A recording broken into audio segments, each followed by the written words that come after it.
بینندگان گرامی، خوش آمدید به برنامه خبری تلویزیونی آسیای مرکزی. سرخط مهمترین خبرهای روز. تا 40 ساله ها را در تاجیکستان از یک فرض دیگر الهی محروم کردند. رجب میرزا، کارشناس تاجیک، خاموشی را پیشه کرد. نگرانی رئیس ولایت سوخت از افزایش حالتهای خودکشی. ایران گفته است نمیخواهد با تاجیکستان در تنش باشد. محبوس سیاسی قیام‌الدین عوض در زندان تاجیکستان در وضع خیلی بد قرار دارد.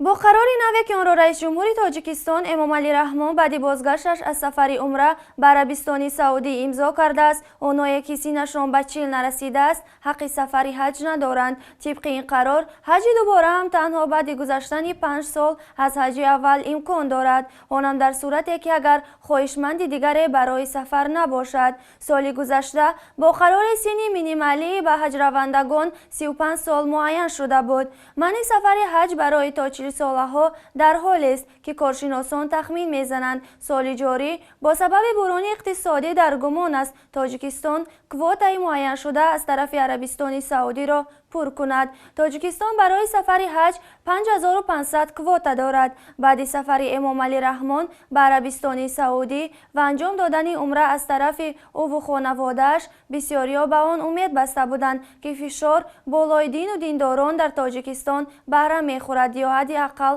کمتر می‌شود. اما همگی با گذشت یک هفته از بازگشت رئیس جمهوری تاجیکستان از شهرهای مقدس مکه و مدینه، این حداقل دومین اقدامی محدود سازنده آزادی‌های دینی شهروندان از سوی حکومت تاجیکستان است. خاطررسان می‌کنیم که چند روز قبل در ناحیه وحدت 16 مسجد بسته شده بودند.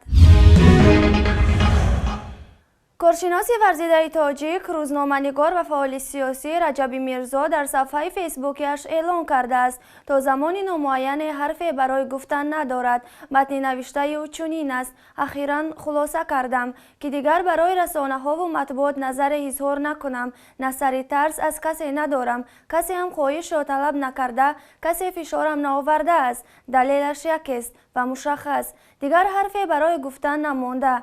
پس از اعلان نتیجه های اولیه انتخابات اخیر پارلمانی زود گفتم که ما را یک تغییرات علاوه ها به کنستیتوسیا تهدید می کند. نشد. نگفتم که ماده 28 قانون اساسی عوض می شود، نمی شود. آید به شیوه‌های احتمالی انتقال قدرت اظهار نکرده بودم.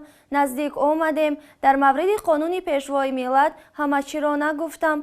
حالا تخمین میکنم که تاجیکستان را یک انتخابات پیش از مهلت پرزیدنتی هم انتظار است.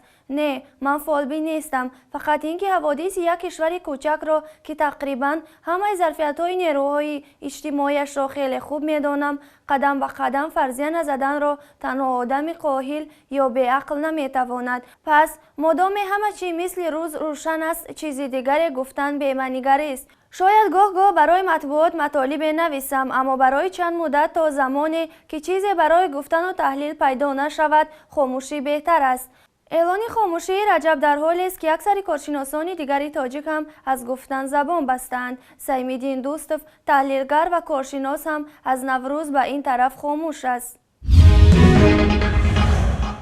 عبدالرحمن قادری، رئیس ولایت سوخت، از یاد شدن خودکشی در قلمرو ولایت اظهار نگرانی کرد. او در نشست خبریش که روز 14 ژانویه برگزار شد گفت در 12 ماه سال 2015 بیش از 300 نفر ساکن ولایت سوخت دست به خودکشی زدند. رهبر آستانه سوخت میگوید بیشتر این افراد آدمانی به جای کار و بیماران روحی بودند. این رقم واقعا هم نگران کننده است، چون نظر به سال 2014 39 حالت زیاد می باشد. رئیس ولایت میگوید از 302 کس به جان خود قصد کرده 38 نفر را خواننده های مکتب تشکیل میدهند. او افزود ما دستور دادیم که در کدام مکتب حالت خودکشی و خودسوزی شد، سردار مکتب و رهبر صنف آن حقوق معنوی در این مکتب کار کردن را ندارد. برای همین هم پرونده جنایی آغاز میکنیم گفتم و هم در مکتب‌ها ما اجازه کار کردن را نمیدیم. عبدالرحمن قادری در ادامه از خبرنگاران دعوت کرد در مورد حالتهای خودکشی کمتر بنویسند، زیرا به قبل او درباره خودکشی و خودسوزی زیادتر گفتیم. نشان دهنده ها به جای کم شدن زیاد می شود. ما تا حتی بنیادهای داخلدار گفتیم که به هر یک حالت و خودکشی و خودسوزی پرونده جنایی باز می نمایید. اصلا دستوری که از جانب رئیس ولایت سوخت امروز صدا داده است، یعنی به مکتب ها مؤسسه های تحصیلات عمومی که گویا شخصی که یا اینکه تحصیل کننده مؤسسه که به خودکشی دست میزند حتما باید معلم یا رهبر صنف و یا سرور همون مؤسسه جزا داده می شود. چنین دستور صرف غیر قانونی است، این منطق هم ندارد، چون ضمیمه حقوقی ندارد. اصلا اگر امروز از حادثه هایی که سالهای آخر وابسته به خودکشی نابالغان اگر سخن کنیم، واقعا این یک دهشت است که امروز خیلی شماره خودکشی بین نابالغان زیاد شده است.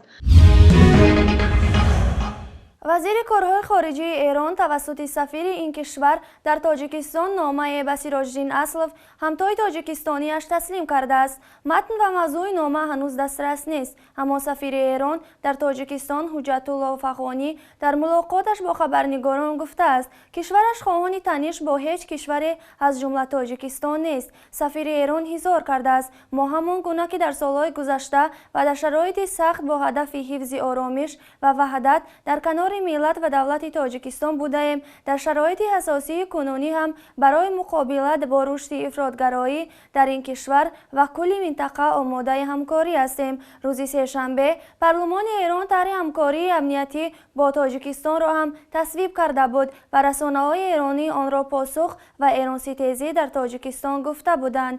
به نظر می رسد مکتوب ظریف هم پاسخ رسمی این کشور به نوت اعتراضی تاجیکستان به ایران نسبت شرکت محیدین کبیری رئیس حزب ممنوع شده نهضت اسلامی تاجیکستان در کنفرانس وحدت اسلامی است. ملاقات سفیر ایران با وزیر کارهای خارجه تاجیکستان اولین واخوری رسمی مقامات دو کشور بعد تنش هاست.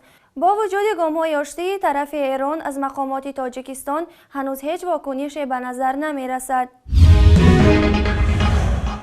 با اطلاع سامانه پیامنت قیام‌الدین عوض رئیس شعبه دوشنبگی حزب ممنوع شده نهضت اسلامی تاجیکستان که در بازداشتگاه قرار دارد از درد شدید اذیت می‌کشد. یک کارمند بازداشتگاه که از اظهار نامش خودداری کرده است و خبرنگار پیامنت گفته است صدای نالش قیام‌الدین شبانه روز شنیده می‌شود. با اطلاع این منبع با وجود اینکه او درد می‌کشد به نزدش طبیبان را راه نمی‌دهند، اما کارمندان بازداشتگاه نگفته است قیام‌الدین از درد عضوی داخلیش شکایت می کند یا در نتیجه لطوکوب یگان عضوش شکسته است. خانواده‌اش هم دوام یک ماه آخر به نزد او راه داده نمی شوند. قیام‌الدین عوض یکی از 13 نفر بازداشت شدگان عضو ریاست عالی حزب ممنوع شده نهضت اسلامی تاجیکستان نزدیک به 4 ماه است در بازداشتگاه قرار دارد و او با 10 ماده کودکس جنایی تاجیکستان عیب اعلان کردند. بینندگان گرامی، این بود چه خبرهای مهم روز که برایتان پیشکش نمودیم. سعادتمند و پیروز باشید. خدا حافظ.